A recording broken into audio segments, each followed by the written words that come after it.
Hey, Chun-Long. Thanks Hi, for having me in your lab. thanks for coming. Are you ready for a few questions? Sure. All right, so what did I just interrupt you doing here? I was doing the purification of this peptide-like molecule called a peptoid. Interesting. How does that work?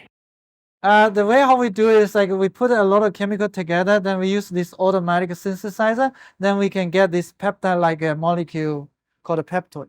Wow, that sounds really complicated. What's one of the biggest issues you're facing right now? The biggest issue is like once we make the sequence-defined polymer, how we can assemble them into a specific material for applications. I'm sure you're up for the task. There is a lot going on here in your lab. What's your favorite part about this space? The favorite part is this synthesizer because it enables us to make this sequence-defined molecule very easily. So let me show you this sequence-defined polymer called a peptoid. So you see this powder-like molecule, which can be used for a lot of different applications. Can I touch it? Sure. Awesome. Maybe I shouldn't. I'm not wearing gloves.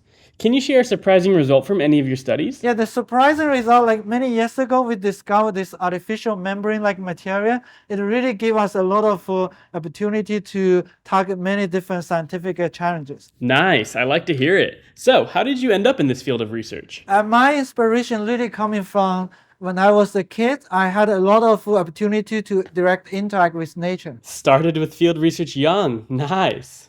When you're not working, what are you passionate about? I like to spend time with my kids and also tell them the science story and like to hang out with them to do swimming. That's great. Last question before I get out of here. What's the most important lesson you've learned throughout your career? The most important lesson I learned is especially for the fundamental research, we really will face a lot of failure. And then we had to do is like whenever there's a failure, we had to learn from the failure and eventually we'll find a path to the success.